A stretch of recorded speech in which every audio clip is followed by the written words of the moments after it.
नमस्कार मित्रांनो, हवामानाच्या या यूट्यूब चॅनलमध्ये आपल्या सर्वांचं स्वागत आहे. आपण जर या यूट्यूब चॅनलमध्ये नवीन असाल तर आपल्या चॅनल सबस्क्राईब करा आणि बेल आयकनची घंटी प्रेस करा, जेणेकरून सर्वप्रथम व्हिडिओ पाहायला मिळतील.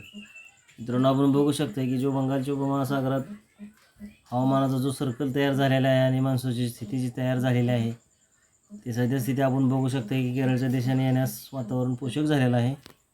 त्यानुसार अरबी समुद्रातील चक्रीवादळाचं जे कमी दाब क्षेत्र आहे ते सध्या तिथे सक्रिय आहे, परंतु त्याचा जो प्रवास आहे तो पुढील काही दिवसांमध्ये आपल्याला पाहायला मिळणार आहे. परंतु जे मान्सूनचा सर्कल आहे आणि कमी दाबाचे क्षेत्र जे अरबी समुद्रामध्ये तयार झालेलं होतं, तर त्याचा जो परिणाम आहे तो पुढील काही दिवसांमध्ये आपल्याला पाहायला मिळणार आहे. त्यानुसार आपण व्हिडिओच्या माध्यमातून आपल्यापर्यंत माहिती देण्याचा प्रयत्न करणार आहोत. परंतु आज आपण बघू शकता की जे वातावरण आहे ते सध्या महाराष्ट्र राज्यासाठी आणि महाराष्ट्र राज्यातील काही जे राज्य आहेत जसं केरळ, तामिळनाडू असेल त्या राज्यात सुद्धा काही ठिकाणी ढगाळ वातावरण तयार आहे आणि काही ठिकाणी रिमझिम स्वरूपाचा सुद्धा पाऊस पडू शकतो.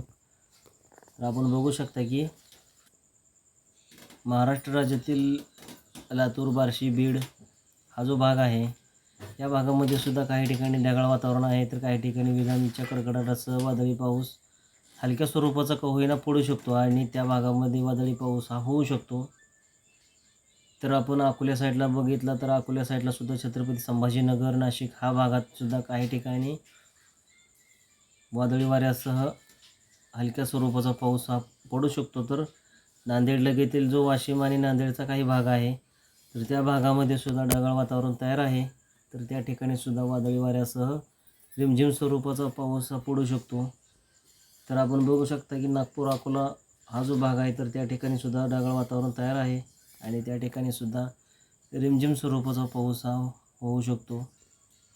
तर मित्रांनो, पुढील काही दिवसांमध्ये हे जे वातावरण आहे ते सतत बदलत आहे आणि त्यानुसार आपण आपल्या व्हिडिओच्या माध्यमातून आपल्यापर्यंत माहिती देण्याचा प्रयत्न तर करतच आहोत.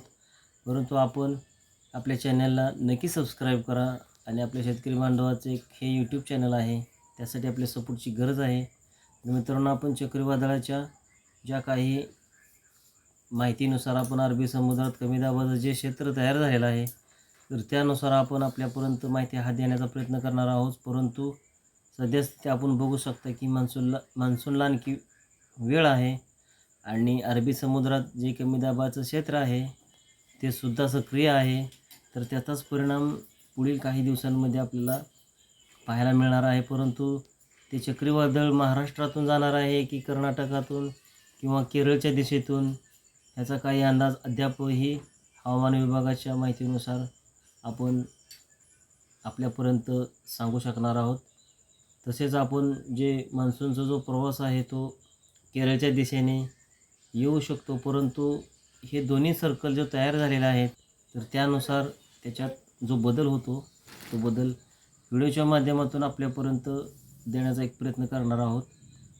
तर आपण आपल्या भागात जे हवामानात बदल होत आहेत त्यानुसार जी माहिती आपण व्हिडिओच्या माध्यमातून प्रसारित करतो, तर त्यासाठी आपल्या भागात जे वातावरण जो तयार आहे आणि वादळी वाऱ्याचा जो सर्कल तयार आहे त्या ठिकाणी जी परिस्थिती आहे आपल्या भागातील आपण कमेंट बॉक्समध्ये नक्की प्रतिक्रिया नोंदवत चला, जेणेकरून आम्हाला आपल्यापर्यंत व्हिडिओ पोचला याची खात्री होईल.